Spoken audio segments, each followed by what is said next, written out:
الحمد لله نبينا بحبيبه المصطفى ومن على المؤمنين بنبيه المجتبى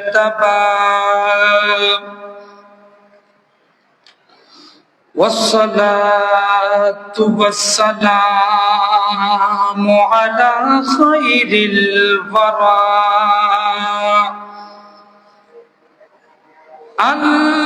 المسير من تحت العرش إلى تحت الثرى والصلاة والسلام على سيدنا ونبينا وحبيبنا وطبيبنا وطبيب قلوبنا ونورنا ونور إيماننا وروحنا ورسولنا محمد المصطفى صلى الله عليه وسلم وعلى آله وأصحابه وأهل بيته وعطرته وعلماء أهل سنته وعلينا معهم أجمعين أما بعد فقد قال الله تعالى عز وجل في شان حبيبه ومحبوبه ومعشوقه ومطلوبه آمرا ومخبرا إن الله وملائكته يصلون على النبي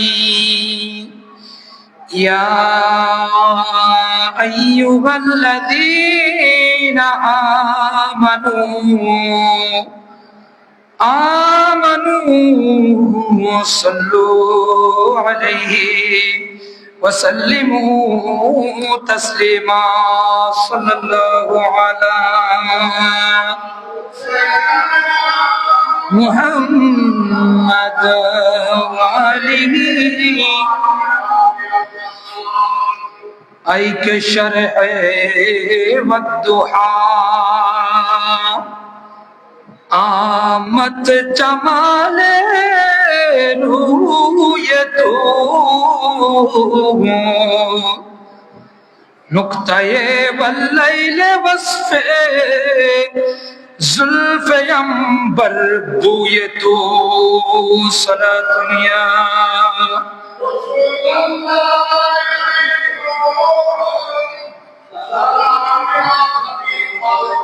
سجدہ دل کعبہ جا یا رسول اللہ تو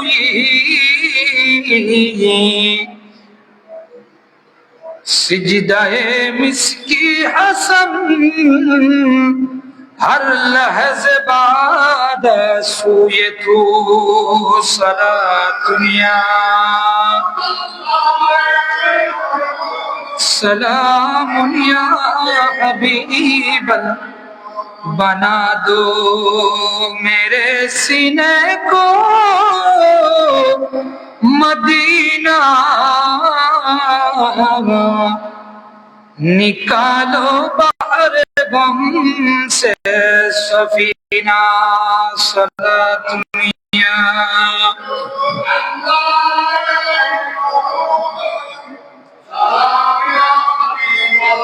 मग़ज़ कुरान रूहे ईमान जानो दिल हस्ते हुब्बे रहमतन लिल आलमीन सलातुनिया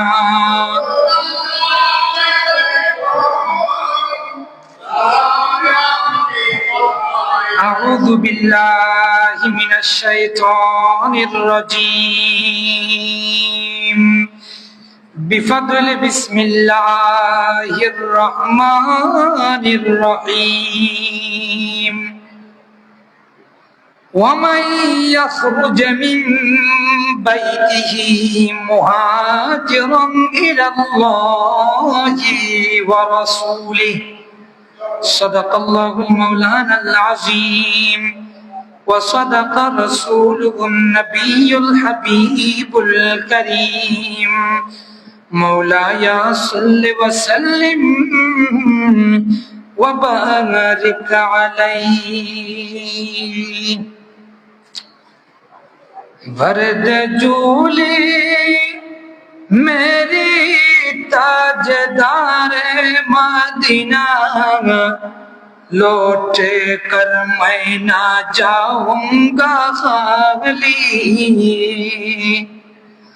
उन नवासों का सदका अता हो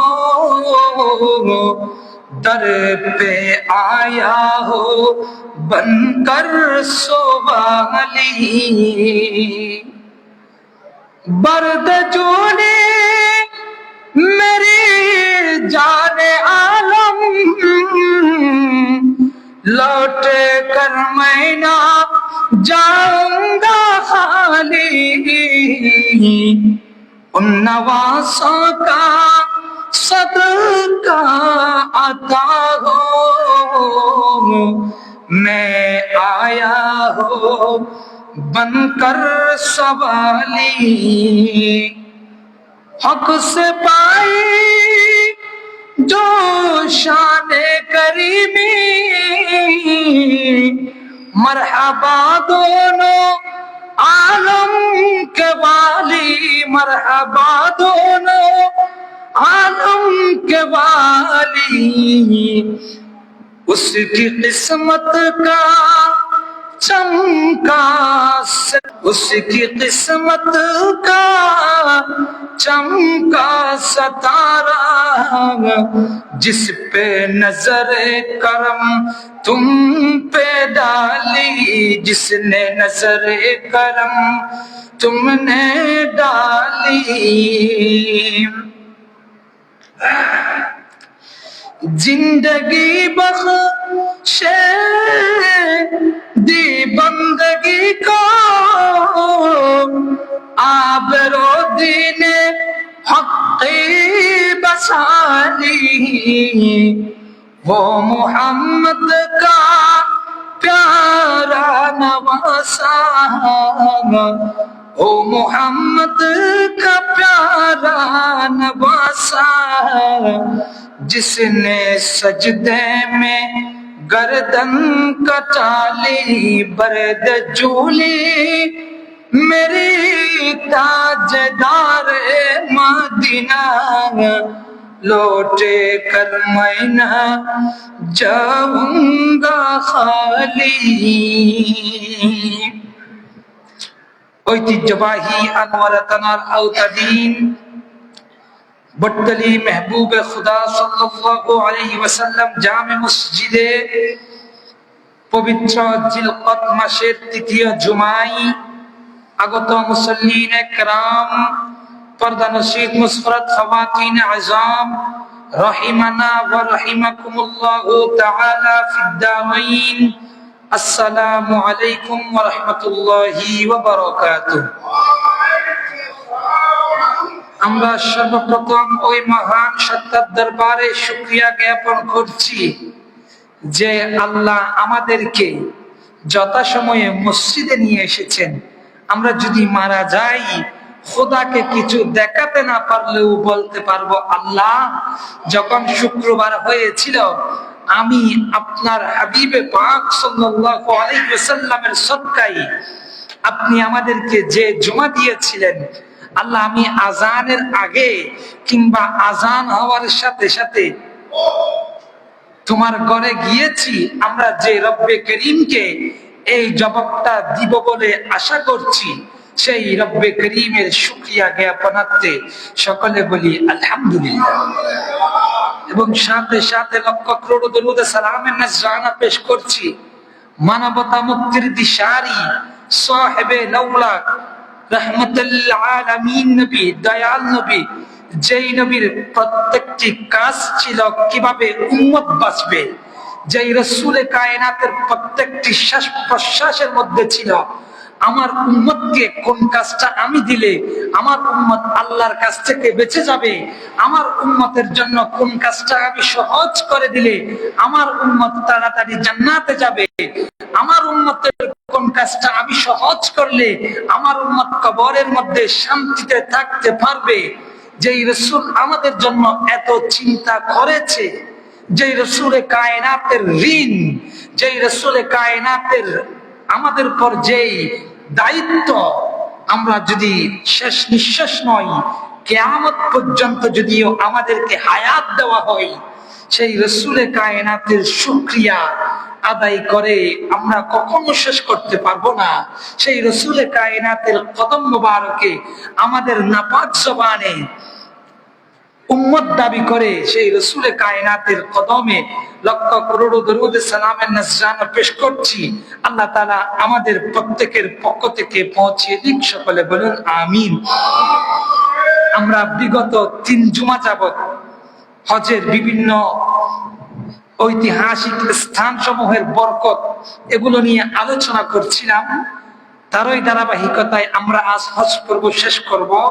আমরা আল্লাহ যদি তৌফিক দান করে, আল্লাহ আমাদেরকে তৌফিক দিলে আমরা আজ আলোচনা করব হজের গুরুত্ব কি, হজের ফজিলত কতটুকু।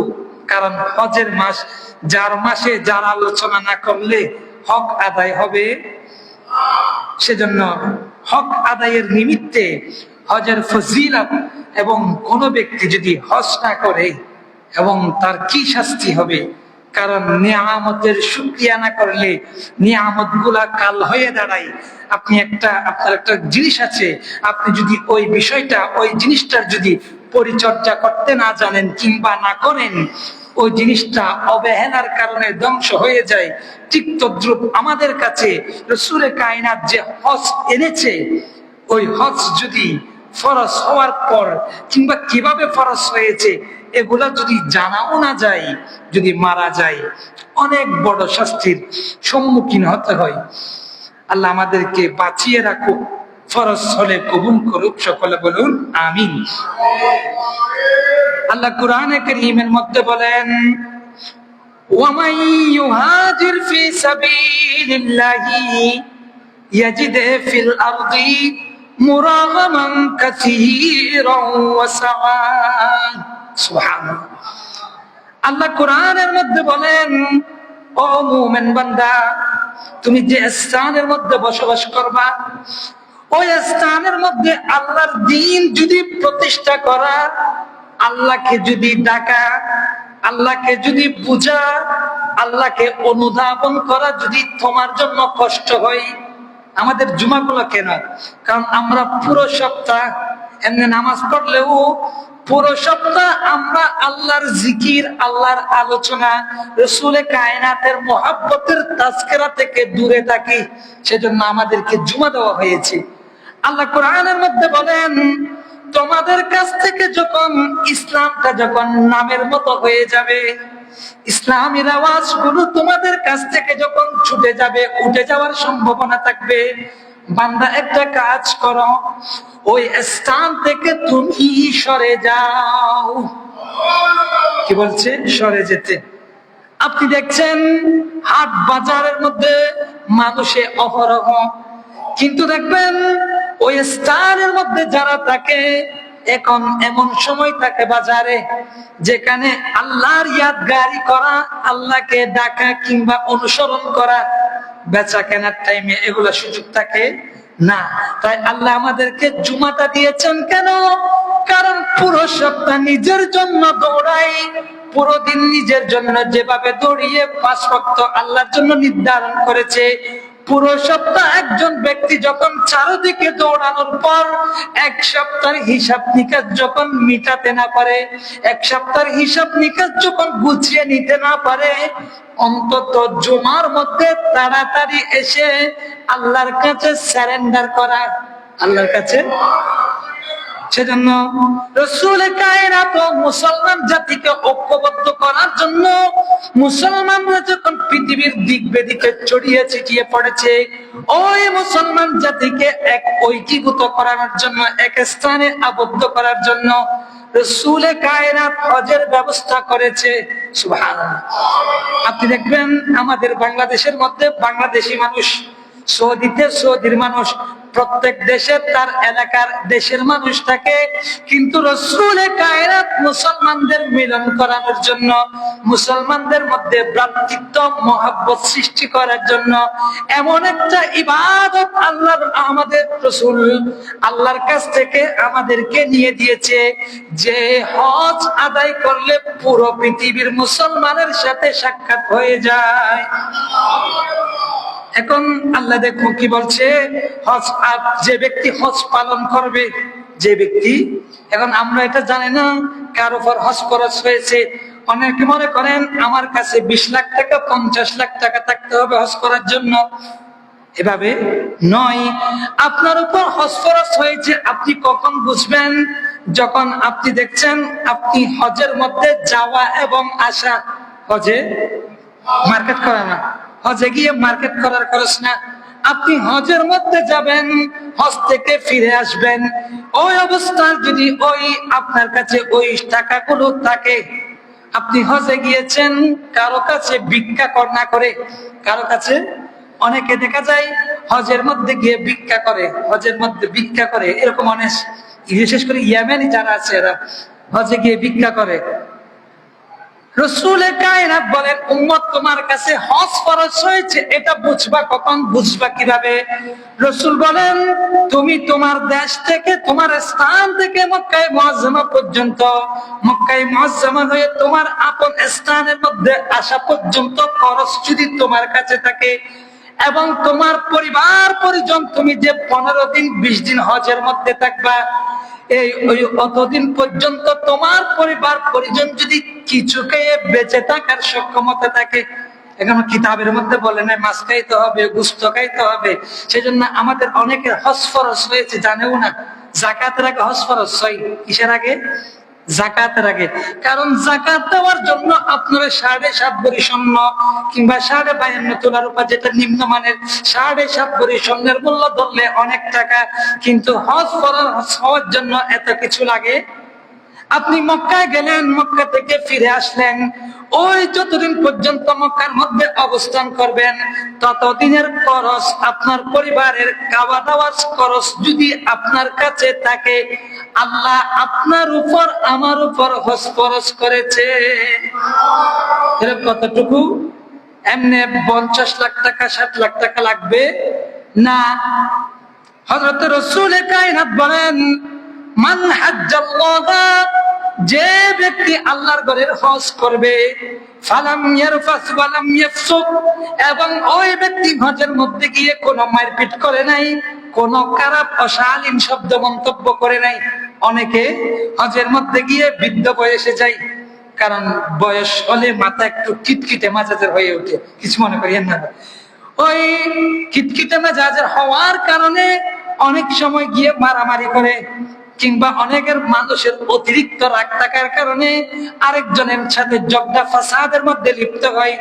রাসূল কায়নাত সত্য করে দিয়েছেন, মান হাজ্জাল্লাহ, আল্লাহ যার উপর হজ ফরজ করেছে ওই ব্যক্তি হজ করেছে, ফালাম ইয়ারফাস ওয়ালাম ইয়াফসুক, ওই ব্যক্তি হজে গিয়ে মারপিট করে নাই, কারোর সাথে ঝগড়া বিবাদে লিপ্ত হয় নাই, এমনকি কাকে গালিও দেয় নাই। কাকে গালি?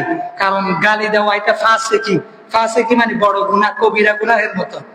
এখন আমাদের গালিয়া করে লেওয়াজ ট্রেডিশন ঐতিহ্যের মতো আপনি কথা বলছেন, আপনি একদম কিছুই করছেন না, এমনি হইলেও গালি দিয়ে দেয়।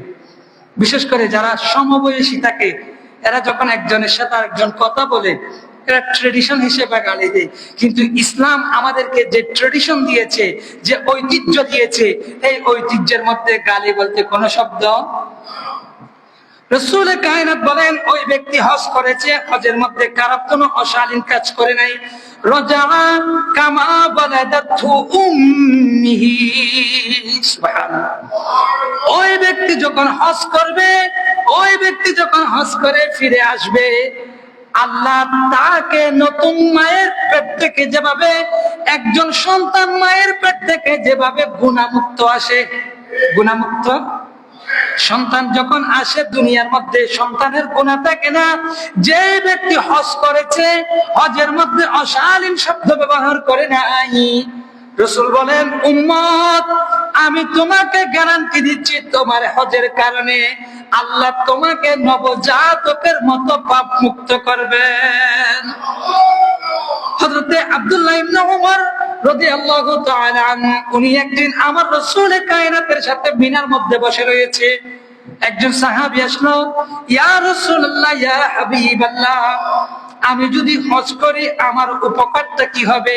আমি জীবনে অনেক গুনাহ করেছি।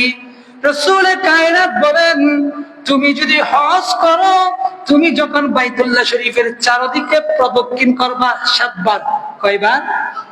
প্রত্যেক সংখ্যার একটা তাসির থাকে।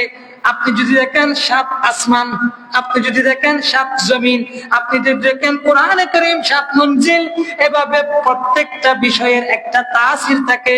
রাসূল কায়নাত বলে, তুমি যখন বাইতুল্লাহ শরীফের চারদিকে হজের নিয়তে ইহরাম বেঁধে যখন তালবিয়া পড়ে ঘুরবা, এখন অনেকে কি বলে, আমি হজে গিয়েছি, দোয়া কোনটা করবো জানি না। দোয়া লাগবে না, হজের মধ্যে গিয়ে এটাই সৌভাগ্য। আপনি যখন হজে যাবেন, আল্লাহ যখন আপনাকে আমাকে হজের জন্য কবুল করবে, আমাদের জন্য বড় সৌভাগ্যের বিষয় হচ্ছে এটা, আমি ওই স্থানের মধ্যে হাঁটছি যে স্থানের মধ্যে সরওয়ারে দু জাহান হেঁটেছে। সুবহানাল্লাহ, এর চাইতে আর বড় কি হতে পারে? আপনি যখন হজে যাবেন, আপনি দোয়া না জানলে আপনি মনে মনে এটা শুকরিয়া করবেন, আল্লাহ আপনি আমাকে এমন স্থানে হাঁটাচ্ছেন যে স্থানের মধ্যে ইব্রাহিম খলিলুল্লাহ হেঁটেছে। আল্লাহ আপনি আমাকে এমন স্থানে হাঁটাচ্ছেন যে স্থানের মধ্যে ইসমাইল জবিহুল্লাহ হেঁটেছে। আপনার বড় বড় পয়গম্বরদের চরণ যেখানে লেগেছে, নয় নয়, আল্লাহ আপনি যেই নবীর কারণে, যেই রাসূল কায়নাতের সদকায় আল্লাহ দু জাহান সাজিয়েছেন, আল্লাহ যেই রাসূল, সেই রাসূল যে কাবার চারদিকে ঘুরেছে, আল্লাহ যেই কদমের মধ্যে আমার রাসূলের কদম লেগেছে, আল্লাহ যেই কদমের মধ্যে সাহাবায়ে আজমতের কদম লেগেছে, যে কদমের মধ্যে, যে স্থানের মধ্যে মহা মহা হযরত গৌসে আযম জিলানীর মতো, পিরানে পীর লাসানির মতো ব্যক্তিদের কদম আল্লাহ যে স্থানের মধ্যে লেগেছে কাবার চারপাশে, আল্লাহ আপনি আমাকে এই কাবার চারদিকে ঘোরাচ্ছেন। আল্লাহ এর চাইতে বড় শুকরিয়া আর কিছু হতে পারে? শুকরিয়া। আপনি দোয়া না জানেন, মনে মনে যদি এই শুকরিয়া করেন, এই শুকরিয়াটা যখন করবেন, আল্লাহ বলে শুকরিয়ার কারণে, রাসূল কায়নাতের মহব্বতের কারণে আমি তোমাদের জীবনের গুনাহ তো ক্ষমা করব, ভবিষ্যৎ জীবন সুন্দর করব। আরেকটা সুন্দর ঘটনা, হযরত ইমামে হাসান রাদিয়াল্লাহু তাআলা আন আসমাইনে বুতুল, উনার কাছে যখন কোনো ব্যক্তি আসতো, এখন আমরা তো কোনো কিছু আসলে নিজের থেকে বলে দিই, নয়, আমরা নিজেরাও ইস্তেগফার করি, আরেকজনকেও আমরা নিজেরা ইস্তেগফার করলে আমাদের কোনো পরিবর্তন আসে? কথা বলেন। আমরা জিকির করলে, আমরা তাসবিহ পড়লে, নামাজ পড়লে অনেক সময় আমাদের এগুলা তাসির করে না। হযরত ইমামে হাসান মুজতাবা রাদিয়াল্লাহু তাআলা আনহুর কাছে যখন কোনো ব্যক্তি আসতো, হযরত ইমামে হাসান মুজতাবা বলতো, তুমি গিয়ে ইস্তেগফার করো, 7 দিন পর, 1 সপ্তাহ পর, 2 সপ্তাহ পর আমার সাথে দেখা করো। হযরত ইমামে হাসান বসরি রাদিয়াল্লাহু তাআলা আনহু, উনার কাছেও যখন কোনো মানুষ আসতো, উনিও মানুষকে বলতেন, তুমি গিয়ে ইস্তেগফার করো। উনি কিছুদিন পর দেখতেন ইস্তেগফারের কারণে ওনার সমস্যার সমাধান হয়ে গিয়েছে। সুবহানাল্লাহ। আমরা ইস্তেগফার করি না, আমরা তো সারাদিন পড়ি ইস্তেগফার, সব সময় পড়ার চেষ্টা করি, কিন্তু পড়লেও আমাদের গুলা পরিবর্তন হচ্ছে না কেন?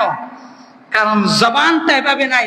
সেজন্য যখন কোনো কাজ করতে চাইবেন, আপনি নামাজে এসেছেন, নামাজের মধ্যে দাঁড়াচ্ছেন, আল্লাহ আমি নামাজে দাঁড়াচ্ছি, এটা আপনার কাছে শুকরিয়া করছি, কারণ আমি তো রসুলকে দেখি নাই। আল্লাহ আমি এটা ধারণা করছি, আমার রসুল যেভাবে তোমার কাছে সিজদা দেওয়ার জন্য, আমার রসুল যেভাবে তোমার কাছে শুকরিয়া আদায় করার জন্য আল্লাহ যেভাবে নিয়ত করেছে, আমিও সেভাবে করছি।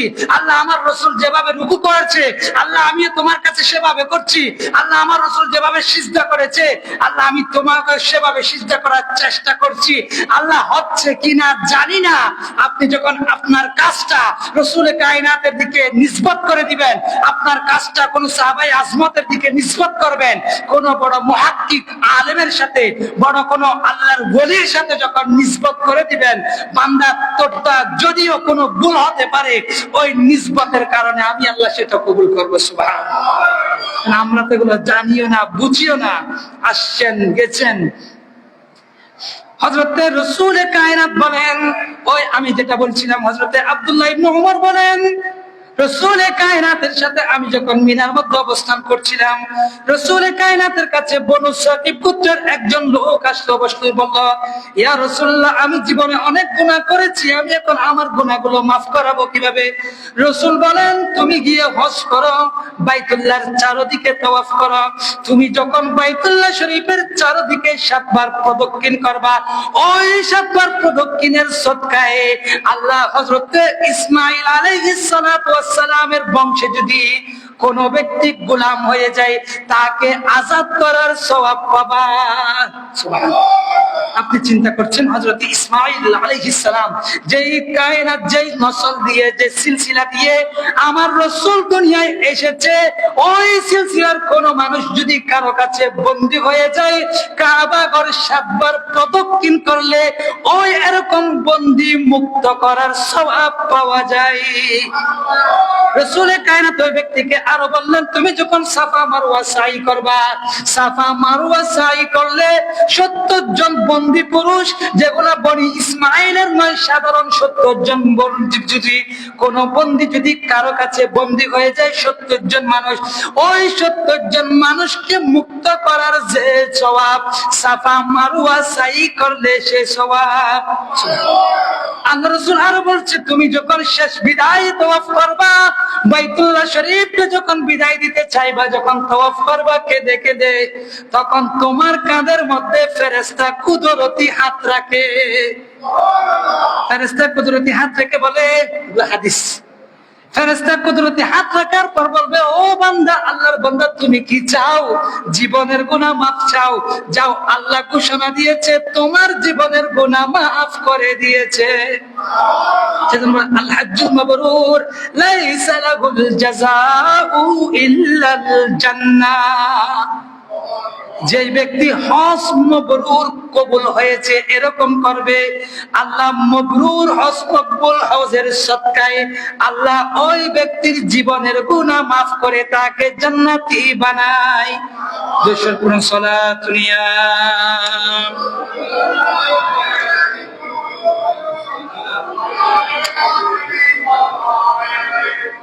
সালাতুন ইয়া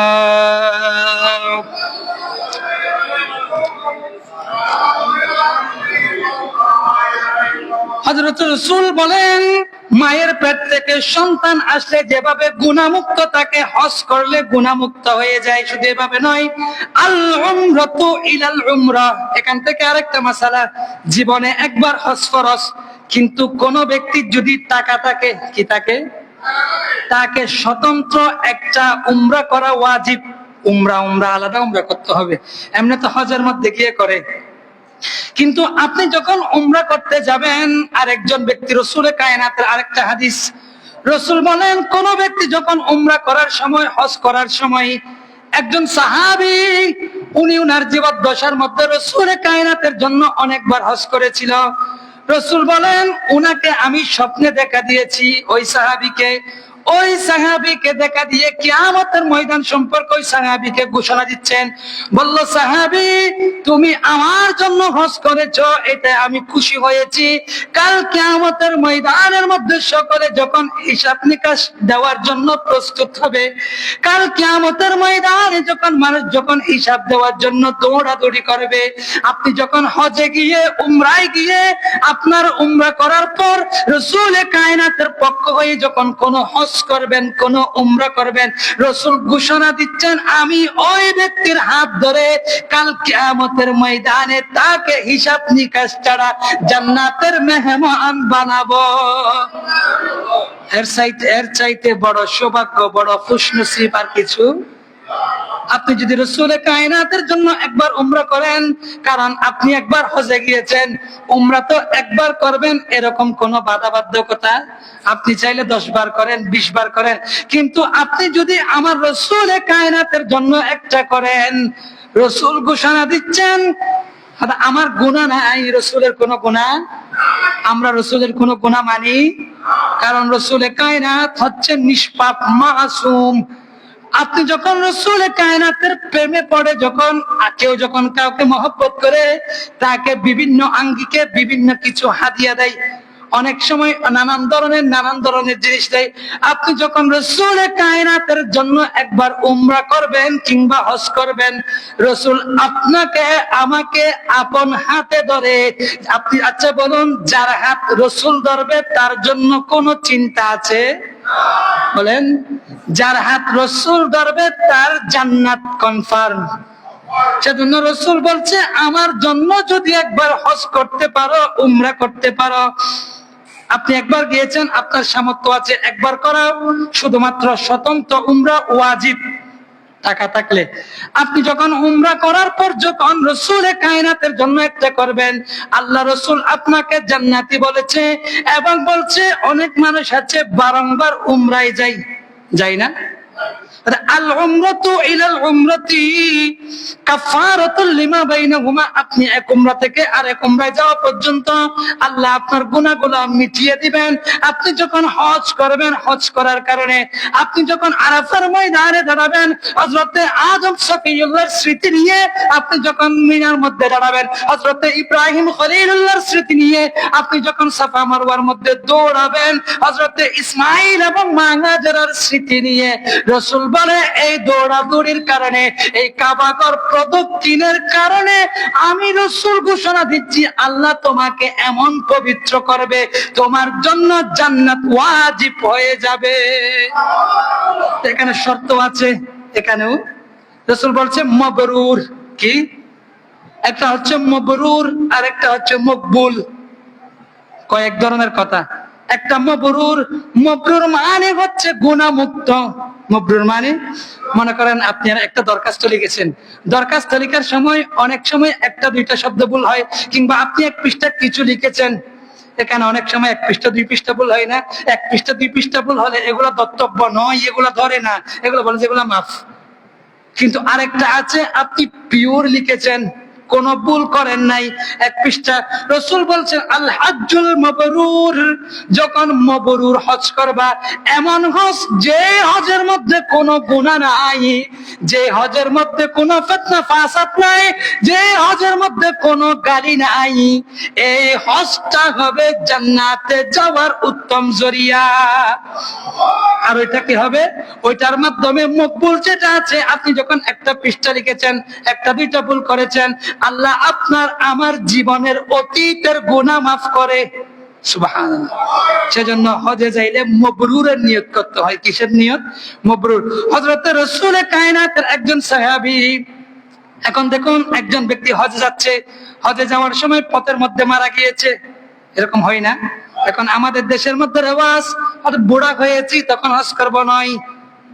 আমাদের হানাফি মাযহাবের মতে হজ ওয়াজিব আলাল ফাওর, যদি ফৌত না হয়ে যাওয়ার সম্ভাবনা থাকে, যদি ওই হজটা এমন ইমাম শাফিঈর মাযহাব সহ ইমাম মালিকের মাযহাবের মধ্যে আপনার কাছে হজ ফরজ হয়েছে।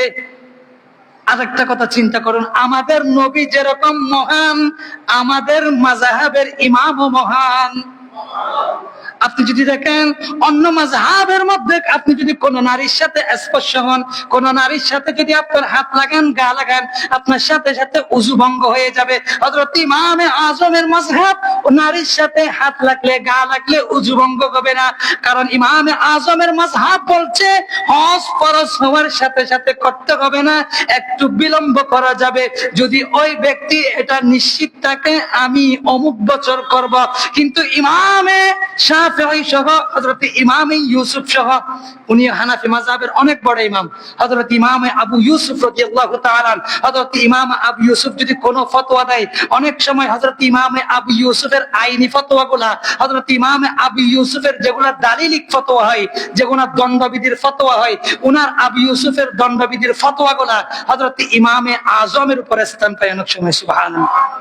এই উনারা বলছে হজ ফরজ হয়েছে সাথে সাথে করুন, ইমামে আযম বলছে হজ ফরজ হয়েছে নেসাব নয়। আপনি যদি নিশ্চিত থাকেন আমার কাছে হজ ফরজ হয়েছে আমি আগামী বছর করব, মনে করেন আপনি করবেন করতে করতে করতে পারেন নাই, কোন একটা কারণে আপনি হজে যাচ্ছেন, হজে যাওয়ার সময় যদি কোনো ব্যক্তি মারা যায়, আল্লাহ বলছে ওয়া মান ইউহাজির ফি সাবিলিল্লাহি ইয়াজিদ ফিল আরদি মুরাগামান কাসীরান ওয়া সাআ। ও বান্দা, তুমি যে স্থানের মধ্যে আছো ওই স্থানের মধ্যে তোমার জন্য যদি দিন কায়েম করা, দিন পরিচালনা করা কষ্টকর হয়, যেখানে গিয়ে স্বাচ্ছন্দ্যে দিন প্রতিষ্ঠা করতে পারবা, যেখানে গিয়ে স্বাচ্ছন্দ্যে আল্লাহকে ডাকতে পারবা, ওখানে যাও। আরো বলছে ওয়া মান ইয়াখরুজ মিন বাইতিহি মুহাজিরান ইলাল্লাহি ওয়া রাসূলিহি, যেই ব্যক্তি হজ করার জন্য আল্লাহ এবং রাসূলের দিকে দৌড়াবে। সুবহানাল্লাহ। এখান থেকে স্পষ্ট বলছে ইয়াখরুজে মিন বাইতিহি, আপন ঘর থেকে বের হবে, ইলাল্লাহি ওয়া রাসূলিহি, আল্লাহর দিকেও যাবে, রাসূলের দিকেও যাবে। যখন যাইতে যাইতে ফাকাদ ওয়াকা আজরুহু আলাল্লাহ, হজে যাচ্ছেন কোন একটা দুর্ঘটনার কারণে, হজে যাওয়ার নিয়ত করেছে, কোন একটা দুর্ঘটনার কারণে যদি মৃত্যু হয়ে যায়, আল্লাহর কোরআন বলছে ওই বান্দাকে হজে যাওয়ার সওয়াব দিবে। দেখুন কত বড় নিয়ামত। হযরত রাসূল কায়নাতের একজন সাহাবী ছিল, উনি বয়স্ক হয়ে যাওয়ার কারণে উনি মনে মনে কান্না করতেন, হায় আমার বয়স হয়ে যাওয়ার কারণে আমি আমার রাসূলের দিকে, রাসূলের দেশের দিকে যেতে পারছি না, আমার বয়স হয়ে যাওয়ার কারণে আমি হজ্জে বাইতুল্লাহর হজ করতে পারছি না। ওই ব্যক্তি আপন সন্তানদেরকে ডেকে বলল, বাবা দেখো আমি যদিও মুসলমান হয়েছি, রাসূল কায়নাতের কালেমা পড়েছি, আমার মন চায় আমার মুস্তাফার কদমের মধ্যে গিয়ে আমার শেষ নিঃশ্বাসটা ছাড়ি। ওই ব্যক্তি সন্তানদেরকে বারংবার জোরাজুরি করছে কোরআনের আয়াত, এগুলা 5 পারা 13 পৃষ্ঠার আয়াত, কোরআন বলছে এগুলা, বলে রাসূলের কাছে যাইতে হবে না, কোরআন বলছে রাসূলের দিকে যাও, আল্লাহর দিকে যাও। ওই সাহাবী যখন বলছে সন্তান আমাকে কোন একটা হাউদাস করে, কোন একটা ঘোড়ার পিঠের উপর হাউদাস বানিয়ে আমাকে আমার মুস্তাফার দিকে ছেড়ে দাও, আমার ঘোড়াকে বলবা এ ঘোড়া তোমার পিঠের মধ্যে যিনি উঠেছে উনি মুস্তাফার গোলাম, মুস্তাফার পথে হাঁটছে। হযরতে উনি বলছে উনি যেতে যেতে কিছুক্ষণ পর যখন ইন্তেকাল করলেন ঘোড়ার উপর, উনি মুমূর্ষু অবস্থায়, কোনো কিছু নাই, রাসূল কায়নাতের পরিচয় দিয়ে তুলে দিয়েছে। আপনি দেখুন আয়াতটা, সূরা মাইদার আয়াত। ওই ব্যক্তিকে যখন ঘোড়ার উপর তুলে দিয়েছে, ওই ব্যক্তি কিছুক্ষণ যাওয়ার পর যখন ইন্তেকাল করলেন, রাসূল কায়নাতের কাছে যখন এই সংবাদটা পৌঁছালেন, উনার সন্তান যারা ছিল তারা আমার রাসূলের দরবারে গেলেন, বললেন ইয়া রাসূলুল্লাহ, ইয়া হাবিবাল্লাহ, আমার বাবার বয়স হয়ে যাওয়ার কারণে আমার বাবা হজ করতে পারে নাই, কিন্তু হজ যখন বয়স হয়ে যায় হজটা সাকাত হয়ে যায়, হজটা ওই মানুষের উপর থেকে হওয়ার কারণ হজের কার্যক্রম গুলো করতে হয় আপনাকে হেঁটে হেঁটে, হজের কার্যক্রম গুলো একটু কষ্ট। বলে আমার বাবার বয়স হয়ে যাওয়ার কারণে আমার বাবা যখন হজ করতে পারে নাই, আমার বাবার শেষ ইচ্ছা ছিল আমার বাবাকে আপনার দিকে পাঠিয়ে দিই। আমরা যখন একটা ঘোড়ার উপর বসিয়ে আমার বাবাকে আপনার দিকে পাঠাচ্ছি, আমার বাবা প্রতিমধ্যে ইন্তেকাল করছে। রাসূল কায়নাতের রহমত দেখুন, রাসূল বলে যে ব্যক্তি আমার দিকে আসতে চেয়েছে আল্লাহ ওই ব্যক্তিকে আসার সওয়াব দিয়ে দিবে। দরুদ পড়ুন, সালাতুন ইয়া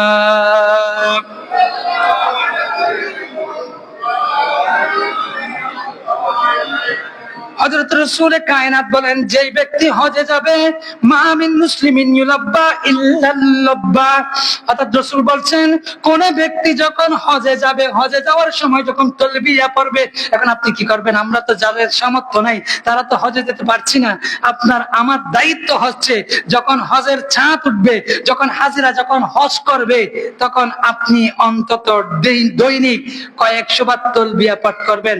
আল্লাহ এমনও হতে পারে এই তালবিয়ার সদকায় মহব্বতের কারণে আল্লাহ আপনাকে আমাকে কয়েক বছরের মধ্যে হজে নিয়ে যাবে। সুবহানাল্লাহ। কারণ রাসূল বলছেন, যে ব্যক্তি তালবিয়া পড়বে, যে ব্যক্তি হজে যাওয়ার সময় হজের মধ্যে গিয়ে যে ব্যক্তি তালবিয়া পড়বে, রাসূল কায়নাত বলেন ওই ব্যক্তির জন্য ফেরেশতারা তো দোয়া করে করে হাজার সাজার, এমনকি কীট পতঙ্গ, পাথর পর্বত, পাহাড় পর্বত, গাছ গাছালি পর্যন্ত ওই ব্যক্তির গুনাহ মাফের জন্য দোয়া করে। এখন দেখুন রাসূল কায়নাতের হাদিস কত সুন্দর। অনেকে ধারণা করে আমি যদি হজে যাই টাকা কমে যাবে। রাসূল বলছে, যেই ব্যক্তি হজে যাবে এবং যেই ব্যক্তি কোনো কাজকর্মের জন্য হজে যাওয়ার নিয়ত করেছে, যাচ্ছে না, তা বুঝবেন এগুলো হাদিস কি বলছে। যেই ব্যক্তি হজে যাওয়ার নিয়ত করেছে, যাচ্ছে না, রাসূল বলছে যারা হজে গিয়েছে তারা ফিরে আসবে হজ করে। ওই ব্যক্তি আল্লাহর সন্তুষ্টির উপর দুনিয়ার সন্তুষ্টিকে স্থান দেওয়ার কারণে আল্লাহ ওই ব্যক্তির কাজকে অপূর্ণ রাখবে। নাউজুবিল্লাহ। কি অর্থাৎ আপনার কাছে হজ ফরজ হয়েছে, আপনি একটা কোন দুনিয়াবি কারণে হজে যাচ্ছেন না, রাসূল কায়নাত বলেন হজ ফরজ হওয়ার পর ওই ব্যক্তি যদি হজের দিকে না যায়, কোন দুনিয়াবি স্বার্থকে সামনে রেখে, রাসূল বলছে হজ না করার কারণে, যেই দুনিয়াবি কাজকে আঞ্জাম দেওয়ার কারণে হজ ফরজ হওয়ার পর হজ করছে না, আল্লাহ ওই ব্যক্তির কাজটা, যারা হজে গিয়েছে তারা হজ থেকে ফিরে আসবে তবুও পূর্ণ করবে না। কেন? বলে আপনার কাজটা আপনি আল্লাহর সন্তুষ্টির চাইতে নিজের সন্তুষ্টিকে ঊর্ধ্বে স্থান দিয়েছেন। এখন রাসূল আরো বলেছে, যেই ব্যক্তির উপর হজ ফরজ হয়েছে হজ করে নাই, ওয়ামান কাফারা ফাইন্নাল্লাহা গনিয়্যুন আনিল আলামিন, এটা কোরআনের আয়াত। কোরআন বলছে যেই ব্যক্তি আল্লাহর নিদর্শনকে অস্বীকার করবে, আল্লাহ আমাদের কাছ থেকে ইবাদতের মুখাপেক্ষী নাই। হযরত ফারুক আযম এই আয়াতের তাফসীর করছে। হযরত ফারুক আযম বলছে ওমান কাফারা ফাইন্নাল্লাহা গনিয়্যুন হামিদ, এই আয়াতের ব্যাখ্যায় ফারুক আযম তাফসীর করছে, যার উপর হজ ফরজ হয়েছে হজ করে নাই, ওই ব্যক্তি যখন কিয়ামতের ময়দানে উঠবে, ওই ব্যক্তির কপালের মধ্যে কাফের লেখা থাকবে। নাউজুবিল্লাহ। কোরআন। ফারুক আযম উনি দেখুন সানিয়ে খুলাফায়ে রাশিদিন, উনি বলছে হজ ফরজ হয়েছে করে নাই, ওই ব্যক্তির কপালের মধ্যে কাফের লেখা থাকবে। এবং যে ব্যক্তি হজ করে নাই, রাসূল বদদুয়া করছে আমার যে উম্মত হজ ফরজ হওয়ার পর করবে না, আমি রাসূল জানি না ওই ব্যক্তি কি ইহুদি হয়ে মারা গিয়েছে নাকি নাসারা হয়ে মারা গিয়েছে। আল্লাহ রাসূলের রহমতের হাত যার কাছ থেকে উঠে যাবে, তার কাছে বেশি দিন ঈমান টিকে না। কি বেশি দিন টিকবে না, কারণ রাসূল বদদুয়া করেছে আমার যে উম্মতের উপর হজ ফরজ হয়েছে করে নাই, আমি রাসূল বদদুয়া করছি, আমি রাসূলের জিম্মাদারি ওই উম্মত থেকে তুলে নিচ্ছি। আমি বলছি ওই উম্মত নাকি ইহুদি হয়ে মারা গিয়েছে নাকি নাসারা হয়ে মারা গিয়েছে, আমি রাসূলের কোনো যায় আসে। আরেকটা হচ্ছে বদলি হজ। কোন ব্যক্তি যদি হজ করতে না পারে, বদলি করালে, কিংবা আপনার বাবা মারা গিয়েছে, আপনার বাবার সামর্থ্য ছিল না, আপনার সামর্থ্য এসেছে হজ করানোর, আপনি যদি বদলি হজ করেন, রাসূল কায়নাতের হাদিস অনুযায়ী যেই ব্যক্তি বদলি হজের টাকা দিবে, যেই ব্যক্তি বদলি হজ করবে, যার জন্য করবে, আল্লাহ প্রত্যেককে মকবুল হজের সওয়াব দিবে। সুবহানাল্লাহ। ওয়া আখির দাওয়ানা আনিল হামদুলিল্লাহি রাব্বিল আলামিন। আসসালামু আলাইকুম ওয়া রাহমাতুল্লাহি ওয়া বারাকাতুহু।